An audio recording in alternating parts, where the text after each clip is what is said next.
So, I wanted to talk about what I did after I left my relationship for the final time. Um, oh wow. I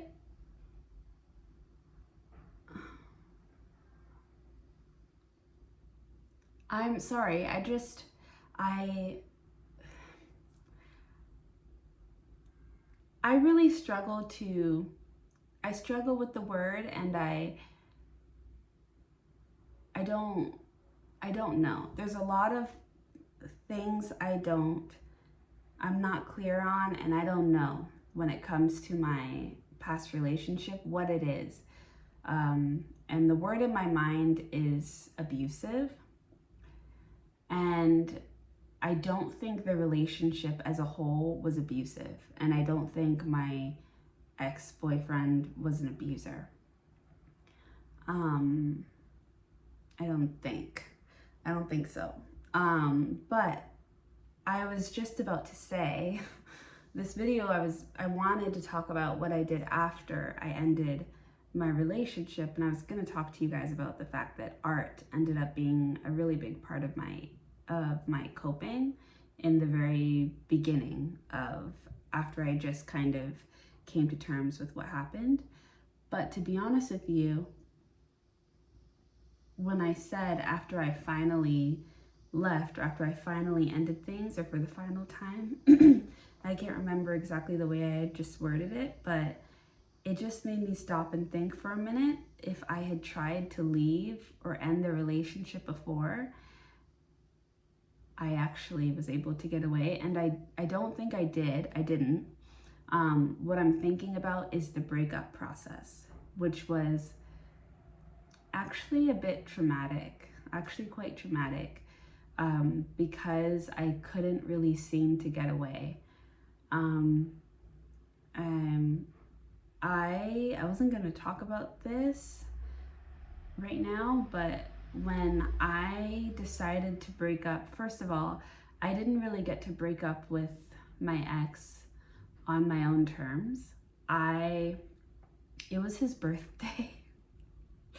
It was his birthday, and I had planned like a birthday like celebration for him, just the two of us, because I had never met his friends. He had kind of met two of my friends because we were all living in the same apartment at the time, but like he didn't know my friends. So I just planned a little birthday for him. I knew that I was going to break up with him the following week, but I didn't know whether I should do it before his birthday or after. And I felt like before might be cruel. So I was like, okay, after. So I planned a little birthday day for him, birthday night for him. And I wasn't feeling great because he was very irritating that day, to be honest with you. He was very ungrateful with everything I had planned, and he was being obnoxious and rude. So I wasn't loving his behavior, and I was also at war with myself about what I was doing here, sitting here faking something, knowing that I was going to leave him. It felt cruel, it felt wrong, there was a lot going on. So obviously I also wasn't presenting normally. And he was drinking. I think he had ended up ordering a bottle or something like that. I don't think I had gotten alcohol, and I said I didn't want to drink. So he was drinking, and by the end of the night, he could tell something was wrong, so he asked me what was wrong, and I said nothing at first, and I was like, nothing. I didn't want to do it then. I was not prepared to deal with it. But he kept pushing, and so finally I said, I want to break up, something like that. I don't remember my exact words, but I said that I wanted to break up with him, and things. And it took him completely by surprise. And the following few hours were him just, having a very emotional, understandable reaction. He was also inebriated, so it was a lot of things on top of it, on top of each other, and it was also his birthday. So it was just like, it was a lot happening at once. And I was very concerned, not for my safety, though oftentimes I ask myself how I felt during that scenario, because when you aren't sure how you feel, I haven't always had the most clear feelings. Sometimes I can have a clear emotion from the beginning and be able to trust that emotion, but sometimes they're a little too, because I prioritize feelings based off of the situation I'm dealing with and the person in front of me. And because during that time I was still really steeped in an accommodating spirit, I would often have background feelings to the main feeling presenting. And sometimes I couldn't always discern what those background feelings were. And so during my healing process, sometimes I would wonder whether I was scared in that moment or not. And to be honest with you, I'm not sure. Sometimes I feel like I might have been, but I also don't think I was, because I think my friends were there at the apartment and I think I was okay. I don't know why I'm bringing that up. It just, to be honest with you, it is something I think about. And I guess I just want to be honest, because you never know. Sometimes I think we judge our own thought processes and we think things aren't relevant information, and then you find somebody else thinks about that a lot too. And so that was something I think I thought about a lot, and I think about still sometimes. I don't know whether I felt safe in that moment or whether I didn't, because my own safety wasn't exactly the priority. It was, the priority in that moment was trying to calm him down. He wasn't being like scary or violent or erratic or anything. He was just emotional and in shock, and trying to manage. I had never been in that experience before. I'd never gone through a breakup, and I wasn't expecting it. So I was also I didn't have my words prepared.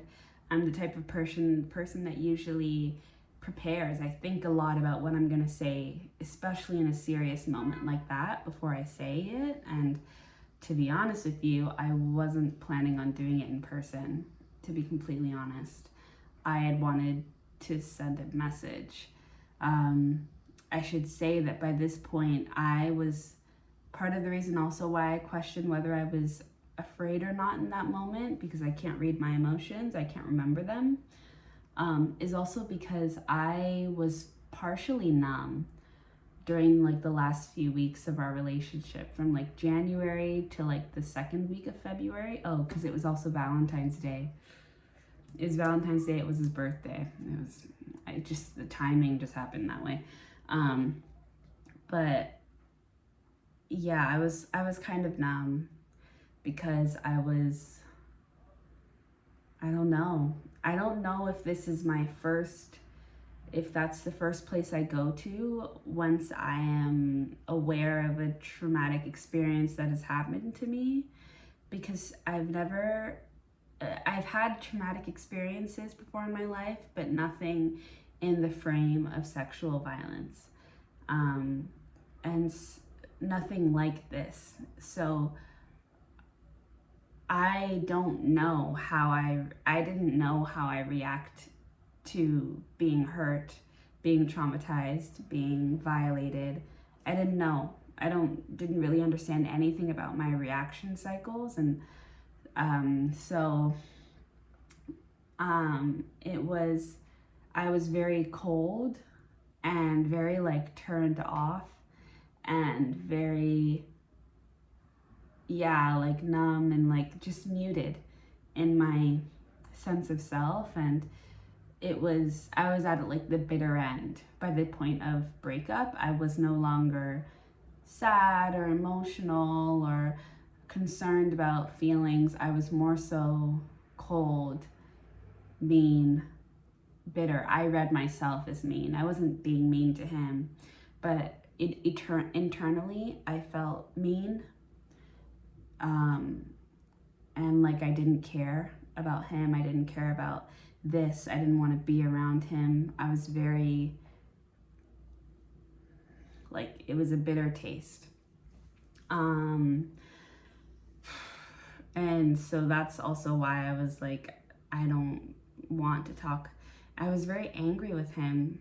And it's interesting to me looking back now, I was so angry with him, and yet I didn't put together the pieces of what had happened to me, like, at all, from what I remember. Because I don't think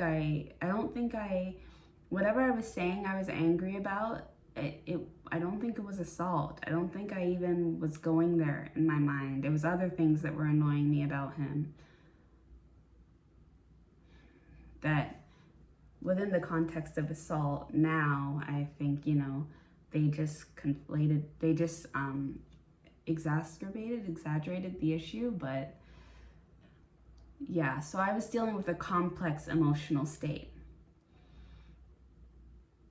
And I don't know why my go-to reaction, I think it's because I had already gone through a lot of the emotions really, really quickly throughout the relationship, and I reached coldness pretty fast.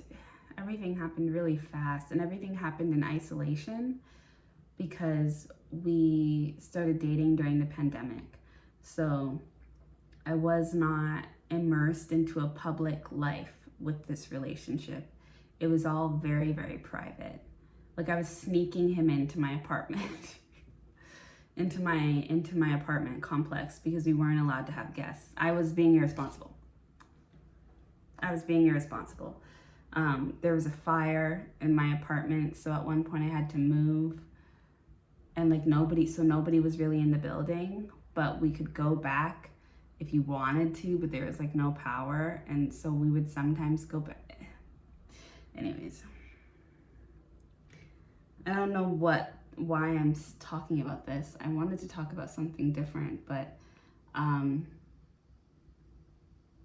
yeah, the process of breaking up was horrible.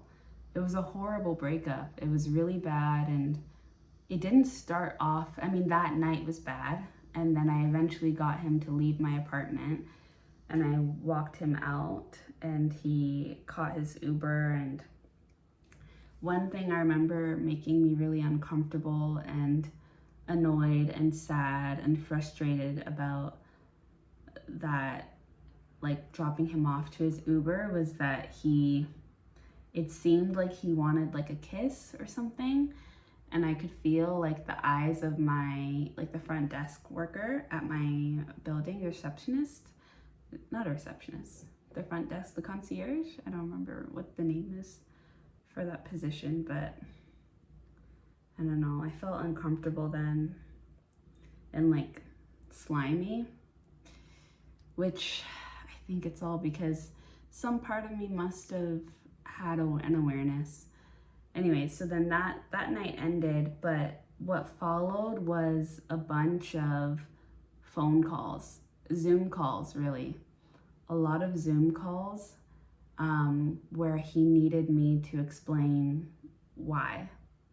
Why were we breaking up? He needed a lot of closure. And so we had like 3 or 4 Zoom calls where we would talk about our relationship. Not really our relationship, but just about like just giving a reason for why things were ending, explaining why things were ending. And the reason I think that it kept dragging on is because he wasn't satisfied with my answer for why. And I didn't know what else to tell him, because the only thing I wasn't saying at that point was that I wasn't satisfied in our sexual relationship. that was something I was keeping to myself because I thought that that was a private issue. I thought that that was just a difference in sexual compatibility. I didn't think that that was a problem of like rape. I didn't think anything about that. I mean, I had thoughts. So essentially what ended up happening on the last day I ever spoke to him is we had a Zoom call, and he pushed, he told me, you know, say what's really wrong. You're not saying what's really wrong. And so I said, okay, I don't remember the exact words, but I said something along the lines of, like during our sexual relationship, I didn't like that you wouldn't listen to me. I didn't like when you would like keep touching me, didn't listen when I would say no. I didn't feel good. You know, I didn't like our intimacy, something like that. I was trying to explain that I wasn't sexually satisfied and I didn't feel that my boundaries were being protected and respected. And when I shared that, that was really hard for me to share because I didn't think that it was something that needed to be said. Like I said, I thought it was a personal problem, which I don't know why I thought that. I mean, I do know why I thought that. I thought that because I now looking back, I feel a bit like I was gaslit a little bit, because the reason why it felt like a personal problem is because I did step up and try to express myself and express my needs and where I felt violated multiple times in our relationship, during our sexual experiences and after. And because I wasn't being listened to, and because the way I wasn't being listened to felt like just an issue of like misunderstanding or miscommunication, or just like two different kinds of minds, I began to just feel like I just have a different understanding of things, or like this is just my personal preference, or I don't know if I actually thought that. I think I knew that I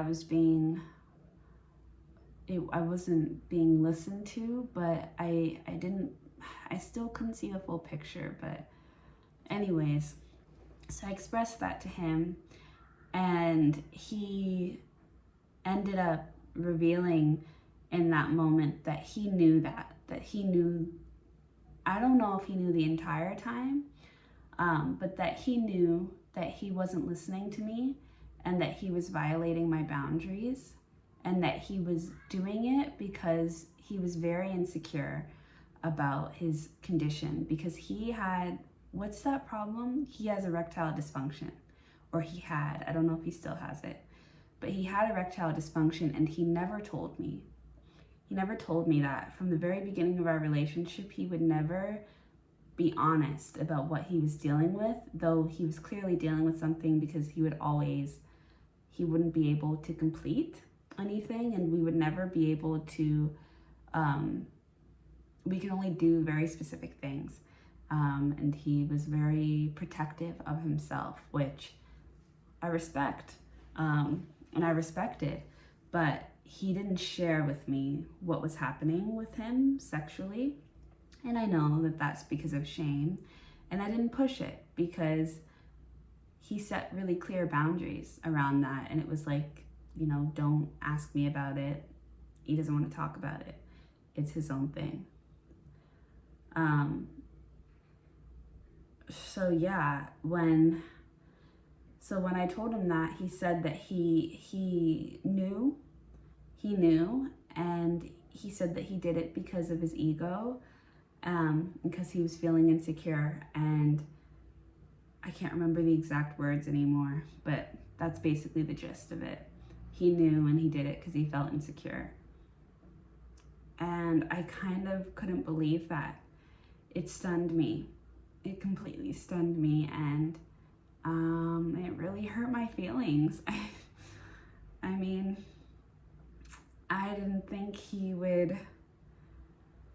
It's not that I didn't think he would. Well, I didn't think he would do that. I, I like couldn't understand that. I couldn't understand how it got there. He got to that place, or he was at that place from the beginning. How he could allow that to happen, or how I couldn't.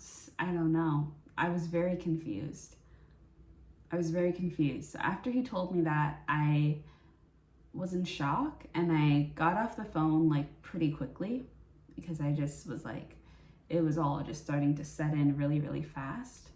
And that night was really, really hard. I didn't call my sisters, but I sent them a bunch of voice messages, and I was explaining what had just happened, and I was like, that sounds like rape. It feels like that was rape. Seems like he assaulted me. I don't know, but it feels like I've been raped. It feels like I've been assaulted. I couldn't say anything for certain because I really didn't know. I felt extremely insecure and extremely uncertain. Not insecure about myself, but insecure about knowing and about the experience, and just confused. Extremely confused. And I just kept saying, it feels like, it seems like.